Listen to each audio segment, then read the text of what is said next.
Thank you for being here with me today. I hope you're having a wonderful day wherever you are. I'd love it if you could share in the comments which city or country you're watching from and what time it is there.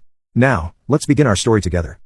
The air in this old house, thick with the cloying scent of lilies and unspoken betrayals, still held the ghosts of a decade-old wound, the day my father chose appearances over his own son. I stood in the foyer of what used to be my home, a place that now felt more like a museum of a life I'd been exiled from. Every polished surface, every framed family photo on the wall, seemed to gaze at me with accusation. The antiseptic chill of the air conditioning, usually a welcome relief from the May humidity, now just made my skin prickle with an internal coldness. My chest tightened, a vice-like grip as if someone had wrapped barbed wire around my lungs. The moment I pushed open the heavy oak doors, I spotted them immediately, of course, Mark and Lindsay, my older brother and sister, holding court by the fireplace, their backs ramrod straight, their faces composed in expressions of performative grief. They were talking to Aunt Sarah, a woman who always smelled faintly of lavender and judgment. Mark, ever the pillar of suburban success, wore a perfectly tailored charcoal suit, his silver watch glinting under the chandelier. Lindsay, draped in an elegant black dress, had her hair meticulously coiffed, not a strand out of place, her hands, adorned with expensive rings, were clasped just so. They looked like they'd stepped straight out of a magazine, a picture of the perfect grieving children. I took a slow, deliberate breath, trying to steady the tremor in my hands. It had been 10 years since I'd last set foot in this house, 10 years since I'd truly seen them, a decade of silence punctuated by occasional strained emails about holidays I was never expected to attend. I walked towards them, each step feeling heavy, like I was wading through thick mud.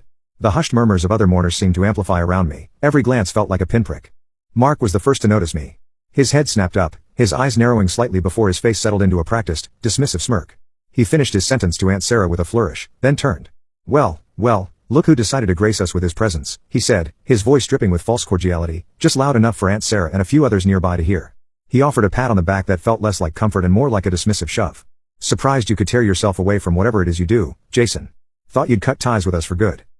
Lindsay's eyes, sharp and cold as shattered glass, flickered over my attire like she was auditing my poverty.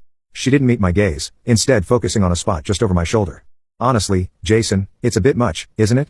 Showing up now after everything, her voice, usually soft and melodious, was laced with an almost imperceptible edge of disdain.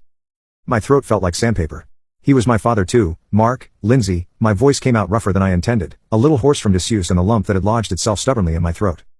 Aunt Sarah offered a pitying smile that didn't quite reach her eyes. Oh, Jason, it's good of you to come. Her words felt like a weak balm on a gaping wound. I knew why they were like this.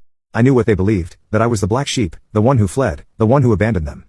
But they didn't know the truth, they never had, or maybe they just chose not to. A decade ago, I was 27, my life a carefully constructed house of cards that had just imploded. I'd married too young to a woman who, in hindsight, was a master manipulator, slowly chipping away at my self-worth until I was a shadow of myself.